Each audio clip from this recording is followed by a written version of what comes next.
Predator Badlands s'achève sur une fin aussi macabre que gratifiante, laissant suffisamment de questions en suspens pour explorer de nombreuses pistes narratives.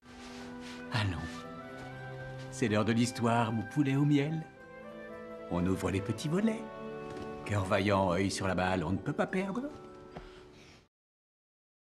Après Prey et Predator Killer of Killers, Badlands, réalisé par Dan Trachtenberg, suit les aventures de Dec, un jeune chasseur Yoja, et sa quête pour prouver sa valeur à lui-même et à son clan. Cette aventure épique se révèle être une vitrine exceptionnelle de l'immensité de la saga, tout en établissant un lien plus concret avec la saga Alien. Ainsi, une nouvelle opportunité se présente pour préparer un affrontement entre les deux sagas, et les bases de ce combat ont déjà été posées. Bien que Predator Badlands ne comporte pas de xénomorphes, le film multiplie les occasions d'opposer un Yoja à l'une des forces antagonistes emblématiques de Alien. Voici comment Predator Badlands prépare le terrain pour de futurs affrontements entre les deux sagas de science-fiction, tout en faisant d'un personnage méconnu du premier Alien une menace planétaire pour les deux. La fin du film pose les bases de l'avenir de la saga, avec Dec, Tia et Bud réunis et prêts pour de nouvelles aventures. À la fin, les trois personnages ont été séparés de leur famille, par un choix brutal ou une perte tragique. Ils ont cependant formé leur propre clan. L'alliance continue de Dec et Tia semble aller à l'encontre de la culture traditionnelle Yoja, ce qui les pousse à être constamment en mouvement et à trouver de nouvelles occasions de vivre des aventures. C'est comparable à la manière dont The Mandalorian s'appuie sur une saga de science-fiction établie et ouvre la voie à de nombreuses pistes narratives. Dec triomphe de son père et Tia aide à arrêter sa sœur, mais d'autres menaces planent encore sur eux. Le plan final du film présente la mère de Dec comme une possible antagoniste dans d'éventuelles suites, tandis que Mother pourrait devenir une représentation parfaite de la menace omniprésente de Weyland-Yutani. Accompagné de son adorable compagnon Bud, qui, il faut le dire, fait un nombre considérable de victimes à la fin du film, la conclusion de la première aventure cinématographique de Dec laisse la porte grande ouverte à un retour du personnage. Il en va de même pour Tia et Bud, offrant ainsi à cette saga, généralement indépendante, le potentiel de héros récurrents.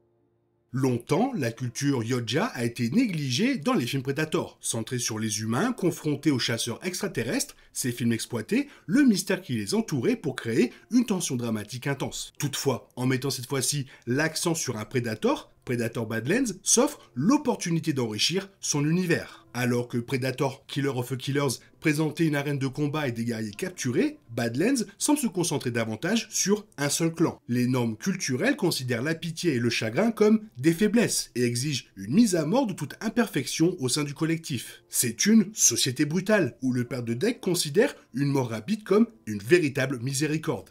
Ce qui rend le parcours de Dec si captivant, c'est sa capacité à résister à certains aspects de sa culture tout en restant fidèle à d'autres. Dec ne cesse jamais de se battre et de respecter les coutumes de son peuple pour finalement mériter son camouflage avec honneur. Toutefois, il s'approprie les descriptions des meutes de loups faites par Tia pour devenir l'alpha, établissant ainsi leur clan à la fin du film. Le film s'inscrit dans les thèmes généraux de l'amour et des violences familiales, Dec restant fidèle à la mémoire de son frère en devenant le protecteur que Kwe était pour lui. Il s'ouvre sur le codex Yoja qui souligne l'importance de la solitude chez les prédateurs. Dec décide qu'il vaut mieux être un alpha protecteur que simplement un tueur. L'un des points forts de la fin du film réside dans la manière dont elle sème les graines d'un avenir possible, notamment avec les suites de Killer of Killers et la saga Alien. Le vaisseau qui fonce sur Dec, Tia et Bud pourrait être celui de la mère de Dec, mais cela pourrait tout aussi bien être celui emprunté par Torres et Kenji. Cela permettrait aux deux films de se rejoindre directement, préparant le terrain pour la capture des autres protagonistes de Predator par les aliens. S'il s'agit de la mère de Dec, elle pourrait également venir recruter son fils pour cette chasse, introduisant potentiellement un dilemme moral susceptible de diviser Dec et les origines humaines de Tia. L'un des enjeux majeurs de Predator Badlands réside dans le conflit qui se développe entre Dec et les soldats de Weyland-Yutani. Menée par Tessa et Tia, l'équipe Weyland-Yutani, envoyée sur Gena, cherche spécifiquement à capturer davantage de spécimens à des fins d'expérimentation et de développement médical. Cette démarche s'inscrit dans la continuité de leur effort pour collecter des xénomorphes à des fins expérimentales, comme on le voit dans Aliens et Alien Romulus.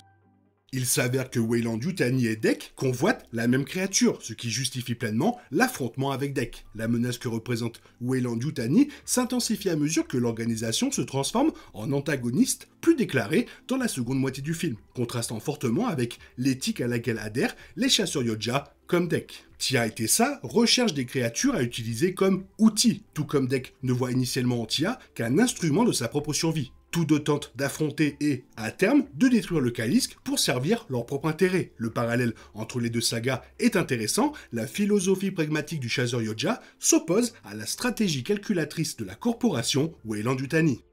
Il est suggéré que la compagnie a déjà rencontré les Yojah, ce qui explique la méfiance de Tessa face à cette confrontation et son enthousiasme à l'idée d'acquérir la technologie des Predators. Le fait que Weyland-Yutani ait suffisamment d'expérience avec les Yojah pour posséder des dossiers à leur sujet ouvre un vaste champ de possibilités narratives, qu'il s'agisse de rencontres passées ou de futurs conflits entre les deux cultures. Le point culminant du film voit même Deck se frayer un chemin à travers une horde de synthétiques Weyland-Yutani, ce qui pourrait inciter la compagnie à s'intéresser davantage au potentiel de cette espèce extraterrestre. Cela pourrait encourager de nouvelles tentatives de capture à des fins d'expérimentation. C'est une manière astucieuse de présenter Weyland-Yutani comme un adversaire naturel des Yojah.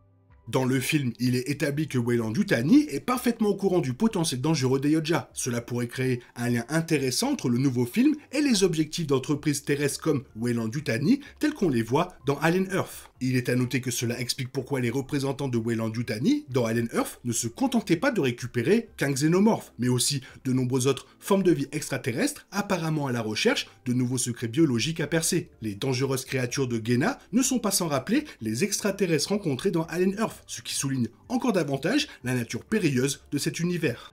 Ceci établit un lien thématique entre le film et la série FX, qui met en lumière comment plusieurs entreprises se consacrent à la recherche d'une nouvelle forme d'immortalité humaine. L'idée que les grandes entreprises de cet univers sont en quête d'immortalité explique également pourquoi Weyland-Yutani se concentre tant sur le Kalisk, car celui-ci possède un facteur de guérison qui pourrait rendre les humains bien plus résistants. Alors que Alien Earth souligne comment les nouveaux synthétiques pourraient être la clé de ce développement, Weyland-Yutani semble convaincu que l'utilisation d'ADN extraterrestre, non seulement de xénomorphes, mais de toutes sortes d'êtres extraterrestres, pourrait être la clé de leur victoire dans cette course. Fait intéressant, la traque d'espèces par Weyland-Yutani, pour leur potentiel, leur confère une subtile similitude avec les Yojah. Predator Killer of Killers a révélé que les Yojah collectionnent les guerriers dignes qui triomphent de leurs chasseurs impressionnés par leur potentiel. Les deux cultures pourraient se retrouver à nouveau à la poursuite du même objectif, où Weyland-Yutani pourrait intensifier ses efforts pour capturer les Yojah, ce qui pourrait servir de catalyseur à de nouveaux conflits et à des liens entre les deux sagas. Predator Badlands marque également le retour de Maman, l'IA impitoyable qui a posé de sérieux problèmes aux héros de la saga Alien. Comme toujours, la programmation Weyland-Yutani est entièrement dévouée à la progression de l'entreprise et de l'humanité, à n'importe quel prix. Dans le film, Mother monte Tessa contre Tia et menace de la désactiver si elle ne parvient pas à capturer le Kalisk. Ce système illustre parfaitement la menace globale et fait écho au père meurtrier de Deck, figure parentale indifférente. Mother réussit même mieux à rallier Tessa à sa cause, contrairement au Predator qui échoue à retourner son fils Quay contre Deck. Cela confirme que Maman représente une menace persistante. Tout cela renforce l'idée d'une menace omniprésente et latente que représente le système d'exploitation Weyland-Yutani. Ce dernier n'est même pas confronté à lui dans ce film et encore moins vaincu. Maman est l'un des liens les plus importants entre les films Alien et Predator Badlands, jetant les bases de futurs crossovers et affrontements où Mother dirigera des ressources humaines contre des guerriers Yojah. Predator Badlands possède une trame émotionnelle très directe, utilisant un univers de science-fiction déjanté et des créatures extraterrestres absurdes comme prétexte à un divertissement superficiel pour raconter une histoire sur la douleur et la rédemption que l'on peut trouver au sein des liens familiaux. Deck et Tia commencent véritablement à se comprendre lorsqu'ils réalisent l'importance de leur relation fraternelle. Tout au long du film, Deck est hanté par la perte de Quay. C'est ce qui le pousse à mener à bien sa traque, accomplissant ainsi les dernières volontés de son frère et prouvant que sa mort n'a pas été vaine. À l'inverse, Tessa, la sœur de Tia, a d'abord agi de manière similaire frôlant la mort en tentant de la sauver du Kalisk qu'ils étaient chargés de capturer. Toutefois, elle devient l'antithèse de Quay et adopte la mentalité de Deck et du père de Quay. Tessa décide de tirer les leçons de la mort de Quay et choisit d'abandonner Tia, qu'elle juge faible, préparant ainsi implicitement le terrain pour la mort de sa sœur. Tia, tout comme Deck, est contrainte de faire face à un membre de sa famille qui a détruit, au sens propre ou figuré, son protecteur. Les deux personnages sont traumatisés d'une manière comparable à celle de Bud. Se révélant être un bébé Kalisk, Bud est séparé de sa mère et contraint d'assister à sa mort, tué par Tessa. À ce moment-là,